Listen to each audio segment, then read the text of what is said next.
जय हिंद, जय भारत। चलिए हम कुछ हिस्ट्री, भारत का इतिहास से बात करते हैं। वैदिक काल और वैदिक सभ्यता से कुछ जुड़ी। वैदिक काल में क्या होता था? वैदिक काल 1500 ईसा पूर्व से 1000 ईसा पूर्व को माना जाता है। वैदिक काल में दो तरह के बांटा गया है। कौन कौन से? एक ऋग्वेद काल और दूसरा उत्तर वैदिक काल। उत्तर वैदिक काल को 1000 ईसा पूर्व से 600 ईस्वी पूर्व तक किया गया है। आर्य समाज, उस समय आर्य समाज सर्वप्रथम पंजाब एवं आधुनिक के बसे वैष्णव में आर्य समाज की प्रथा चलती थी। निवास प्राप्त मध्य एशिया के लोग रहते थे। द्वारावर्ती सभ्यता वैदिक सभ्यता कहलाती थी। जो आर्यिक सभ्यता थी वो वैदिक सभ्यता कहलाती थी। देखिए, आर्यों मूल्य निवास स्थान मध्य एशिया के माने जाते हैं। जो आर्य समाज को मानने वाले जो लोग हैं तो कहाँ के थे? वो थे एशिया, मध्य एशिया को, उसी को वैदिक सभ्यता माने जाते हैं। वो ग्रामीण में रहते थे और संस्कृत भाषा बोलते थे। आर्य समाज की भाषा क्या थी? आर्य समाज की भाषा संस्कृत थी। आर्य समाज प्रशासनिक इकाई आरोहित क्रम से इन्हीं 5 भागों में बांटा गया। इसको कितने भागों में? 5 भागों में बांटा गया। कौन कौन? कुल, ग्राम, विषय, जन, राष्ट्र। ग्राम के मुखिया, ग्राम को मुखिया को क्या कहा जाता है? ब्राह्मणी।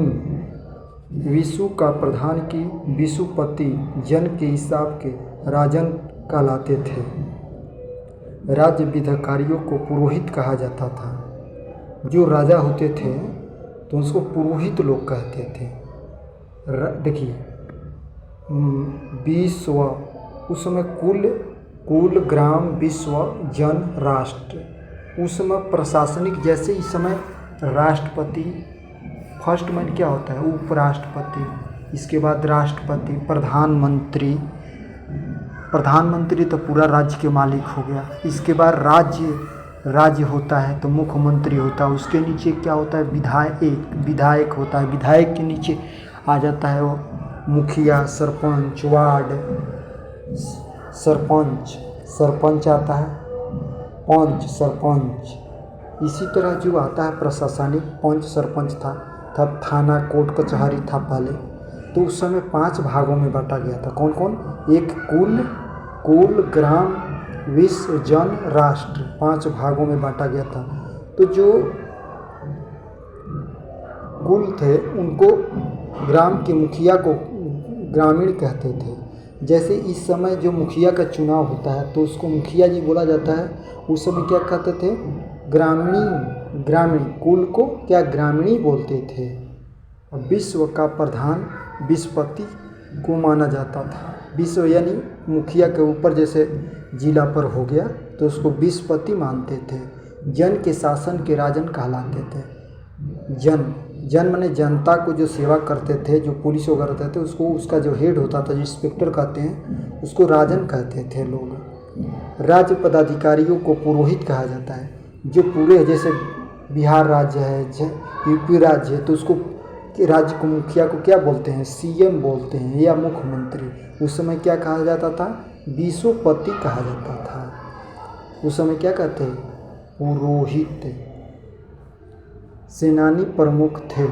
जो सेना के प्रमुख होते थे उसको के, जैसे हम सीडीएट जैसे हम बोलते हैं, सीडीएट जो रावत जी हैं, नारायण रावत जी, उससे सेना प्रमुख को सेनापति कहते हैं। उस समय पुरोहित कहा जाता था।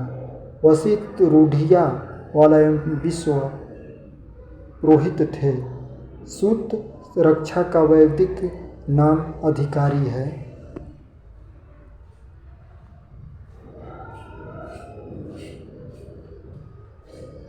शिक्षा पूर्व, पश्चिम, उत्तर, मध्य, दक्षिण। रोहित पुरोहित उत्तरदायित्व। राजा का नाम था सम्राट राष्ट्रवाद विवाद राजा भोज। ये राजाओं के नाम था। उत्तराधिकारी का क्या? प्रची, प्रताधिकारी उदयस्ता, विश्व जैसे उपराष्ट्रपति होते हैं। सूत्ररक्षका का कानूनी नामक अधिकारी रत्नी कहते थे। इसी के स्वेज राजा को सहित करीब 12 हुआ करती थी। जो राजाओं की थी तो 12 रक्षा करती थी। पुरुष द्रुपति को स्वपन जनता की गतिविधियों को देखने वाले को कुष्ठ होते थे। व्याजपति गोपधर भूमि का अधिकारी होता था। वोजपति जो होता था, वोजपति उस समय जो खेत का जो मेन होता है, जैसे सीओ बोलते हैं, तो उस समय क्या थे? ब्रजपति कहा जाता था। उम्र पदाधिकारी को पकड़ने का कार्य करता था।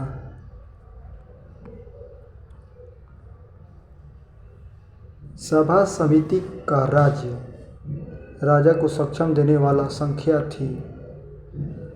वरिष्ठ एवं स्रोत होंगे सभ्यता की जानी, जबकि समिति सामान्य जनता का पुरोहित कहती थी। इसके अध्यक्ष को इंसान कहा जाता था। स्त्रियां सभा को समिति में भाग ले सकती थी। स्त्री जो थी जो भाग ले सकती। इंद्रधनुष युद्ध का उल्लेख ऋग्वेद के 7वें मंडल में है। यह युद्ध पुरुषोणिनी रानी नदी के तट पर समुदाय एक दशा जानों के बीच लड़ा गया, जिसमें समुद्र विजयी हुई। उपनिषद कुल संख्या 108, महापुराणों को संख्या 18, वेदों की संख्या। उपनिषदों की कुल संख्या कितनी थी? 108।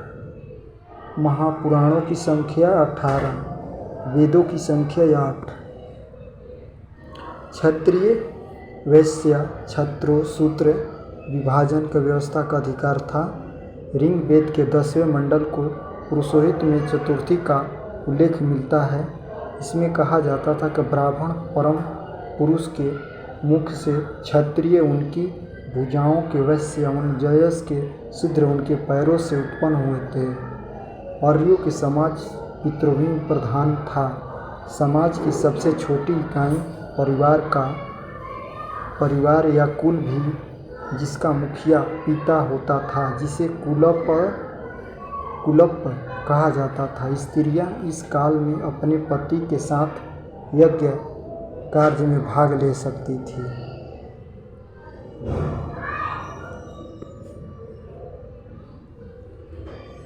बाल विवाह एवं प्रथा का प्रचलन नहीं था।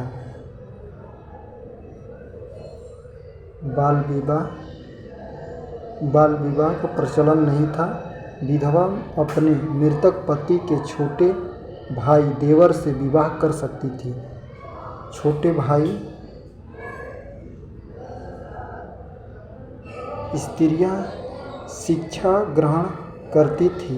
ऋग्वेद में तो पढ़ो मुद्रा, होश, शिक्षा, अपलदा एवं विश्व जैसी विश्वत स्त्रियों का वर्णन है। गर्मियों में गर्गी ने यज्ञ कालों की वाद विवादों की चुनौती थी। जीवन भर अविवाहित रहने वाली महिला को अमाजूत कहा जाता था। जीवन भर अविवाहित महिला को क्या कहा जाता? अमजूत कहा जाता था। अमजूत। जीविका प्रजातंत्र की लिखी वेदांत पढ़ने वाला अध्यापक को उपाध्याय कहा जाता था।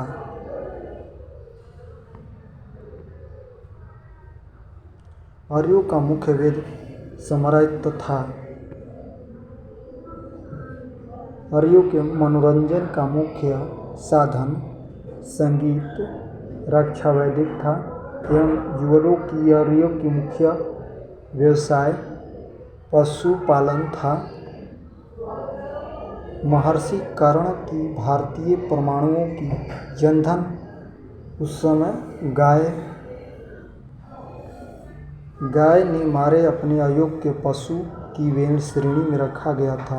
गाय की हत्या करने वाले को उसे धावा, घायल करने वाले को पदों में मृत्यु दंड दिया जाता था। गाय को मारने पर मृत्यु दंड दिया जाता था अथवा देशों की निकाली व्यवस्था की गई थी। आर्यों का प्रिय पशु क्या था? आर्यों का प्रिय पशु घोड़ा था। सर्वाधिक प्रिय देवता कौन थे? इंद्रदेव थे। आर्यों द्वारा खोजी गई धातु क्या था? लोहा। आर्यों ने क्या खोजी? लोहा खोजा था। आर्यों द्वारा श्याम अप कहा जाता था, वो लोहिया अरस्त का कहा जाता था। भारतीय को लौह का ज्ञान ईसा पूर्व 8वीं राशिद में प्राप्त हुआ। व्यापार हेतु दूर दूर तक जाने वाले व्यक्ति को क्या कहा जाता था? पाणी कहा जाता था। पाणी कहा जाता था। लेन देन में वस्तु विनिमय की प्रणाली को प्रचलित थी। ऋण देकर ब्याज लेने वाले को वेकंटना सुखदेवो कहा जाता था। मनुष्य एवं देवता के बीच मध्य की भूमि के नोहित के रूप में अग्नि की पूजा की जाती थी।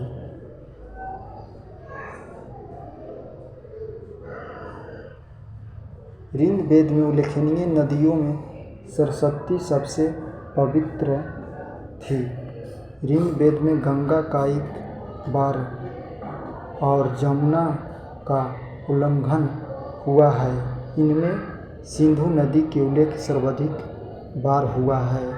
उत्तराधिकारी काल में इंद्र के साथ में प्रजापति सर्वाधिक देवता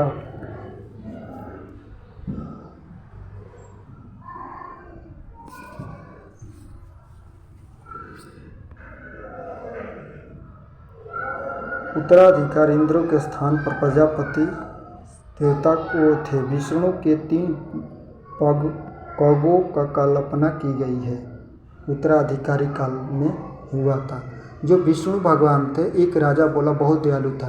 उसने बोला कि जो मांगोगे मैं दे दूंगा। तो उसने 3 पग मांगे। 3 पग में पूरा उनका, एक पग में तो धरती नाप लिया, दूसरा पग में पूरा आकाशी नाप लिए, तीसरा पद बचा तो बोले कि कहाँ रखें? तो उनके सिर पर रखे। बावना बन के आए थे। तो उस तरह से इसका भी विष्णु को 3 पगों का भी वर्णन किया गया है। उत्तराधिकारी काल में राजा के राजस्वाभिषेक भी किया गया है। उत्तराधिकारी काल में पूर्ण व्यवस्था ब्याह जन्म किया जाता था, निर्वाण होने वाले थे। ऋग्वेद का देवता, ऋग्वेद के देवता कौन कौन थे? इंद्र। युद्ध के नेता का, वर्षा का देवता है इंद्र भगवान जो थे। अग्नि देवता एवं मनुष्य के बीच मध्यम स्तर से थे।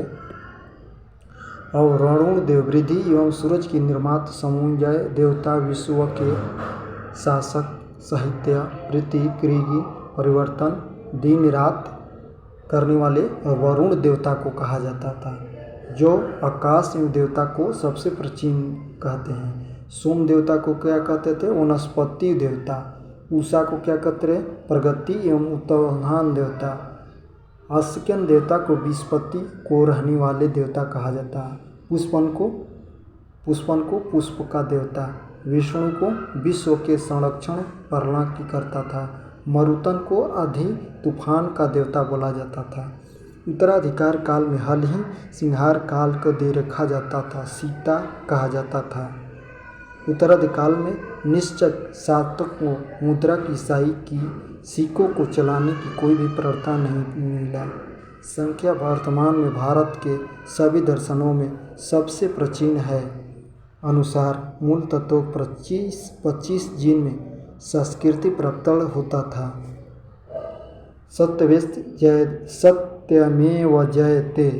सत्यमेव जयते जो शब्द है, जो हम लोग कहते हैं सत्यमेव जयते, देखे होंगे झंडाओं पर लिखा होता है सत्यमेव जयते।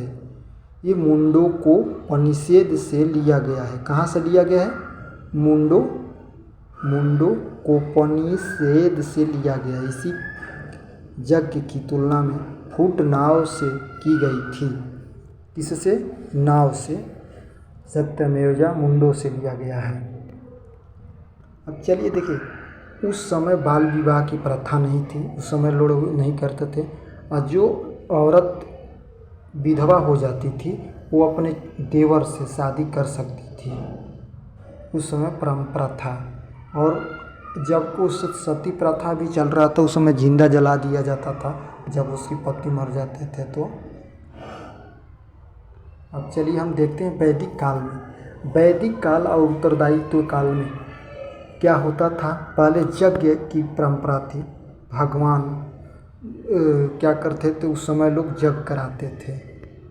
क्या कराते थे? यज्ञ भी कराते थे। देखिए, उस समय यज्ञ की प्रथा थी। राजा महाराजाओं उस समय यज्ञ कराते थे, अग्नि की पूजा करते थे। वैदिक काल में पूजा करवाते थे। वैदिक काल में और शिक्षा ग्रहण करने के लिए क्या किया जाता था? जो गुरुदेव थे, गुरुकुल में जाकर शिक्षा प्राप्ति होती थी। वहाँ पर महीनों सालों कई साल रहने के बाद आपको शिक्षा मिलती थी। उस समय शिक्षा नहीं इतना प्रचलित था, आज तो शिक्षा बहुत है। गुरु ही देवता थे। उस समय शिक्षा प्राप्ति करने के लिए गुरु के डेरा पर रहना पड़ता था। उनके जगह पर रह के 10 साल 12 साल रह के वहीं पर पढ़ाई करना पड़ता था। उस जगह का नाम क्या कहा जाता था? गुरुकुल।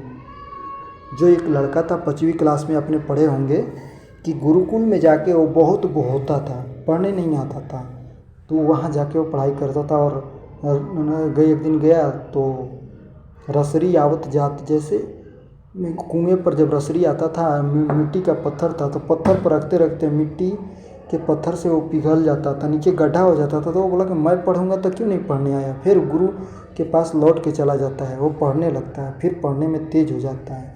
लोग पहले यज्ञ कराते थे। वैदिक काल में यज्ञ की प्रथा बहुत प्रचलित थी, लोग यज्ञ कराते थे। वैदिक काल में अपने चलने के लिए क्या करते थे? घोड़ों की सवारी करते थे लोग। उनके मुख्य जो रक्षक थे, जो राजपूत बोलते हैं रक्षक थे, वो घोड़ों की सवारी करते थे और तीर कमान लेके चलते, जैसे राम भगवान थे उस तरह। उस समय 1000 ईसा पूर्व से 500 ईसा पूर्व तक आपको वैदिक काल तक माना जाता है। घोड़ों की सवारी करते थे लोग। और राम भगवान जो थे, ये भी देखिए वन सीता के लिए समुंदर से उस पार गए थे, वैदिक काल के ही ये सब है। वैदिक काल में 4 वेद होते थे, ऋग्वेद, अर्जुन वेद, सामवेद और एक हुआ करता था अर्थवेद था। वेदों में 4 वेद था। कौन कौन? ऋग्वेद और अर्जुन वेद, सामवेद, अर्थवेद, 4 वेद था। उस समय जो बर्तन बनते थे, मिट्टी के बर्तन बनाए जाते थे, उसी में खाना बनता था, उसी में हम लोग खाते थे। पानी कहाँ पीते थे? तो तालाब से ले आकर पानी पीते थे उस समय। इस समय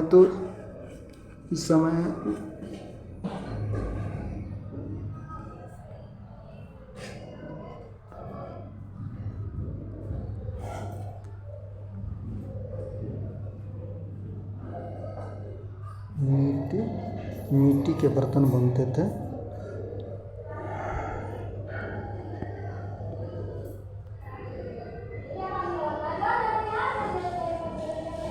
लिखने के लिए मोर के पाँव का उपयोग किया जाता था। मोर के पाँव का और चिड़िया के पाँखों का उपयोग किया जाता था।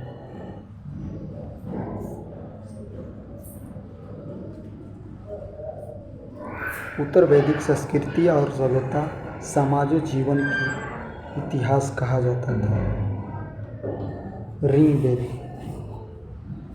ये बर्तन बनते थे और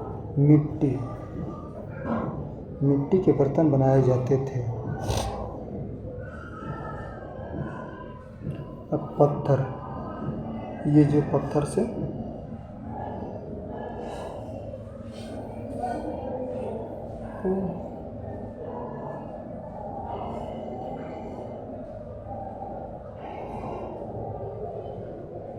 मिट्टी के बर्तन बनाए जाते इस समय, जैसे स्टील, तांबा, फुलाहा का बर्तन बन रहे हैं, उस समय मिट्टी के बर्तन बनाए जाते थे।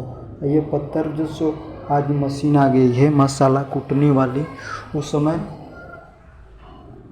समय मसाला को मशीन से धनिया तोरी हल्दी पीसा जाता था। उस समय ये सिलवट्टे पर पीसा जाता था। उस समय क्या इस सिलवट्टे पर पीसा जाता था।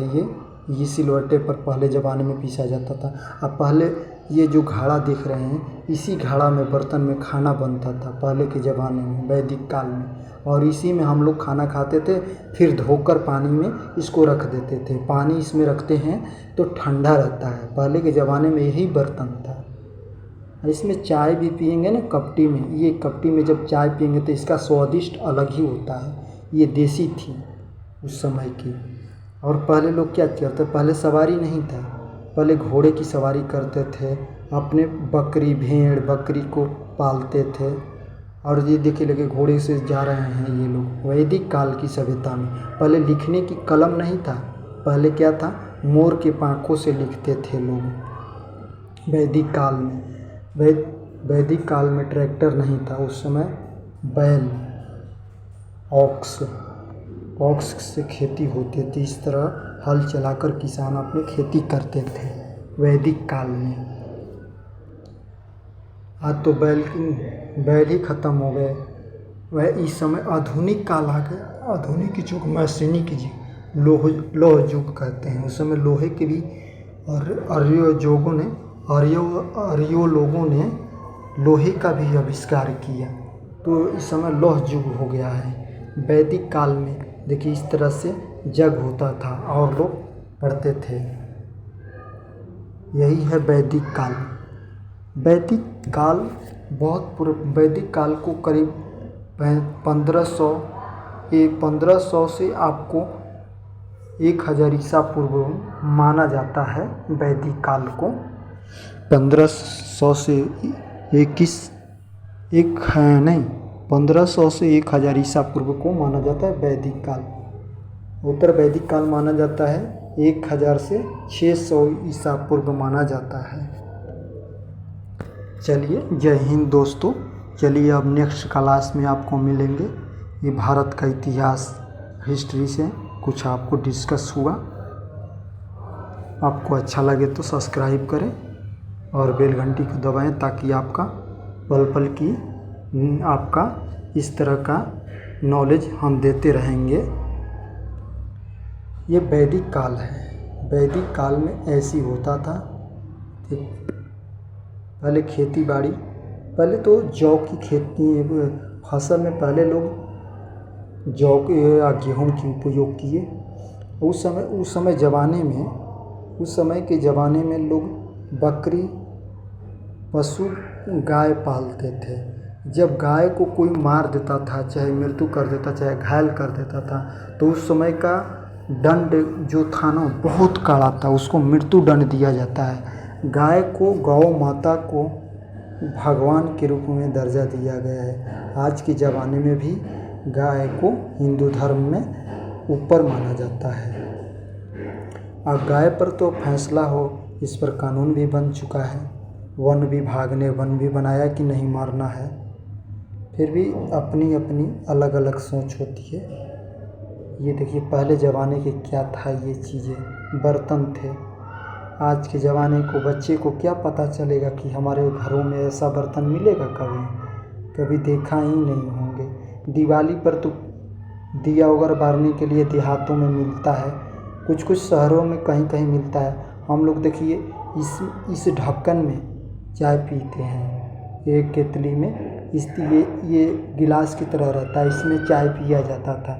ये देखिए इसमें खाना बनता था और इस पर सिलवट्टे पर लोग मसाला पीसते थे।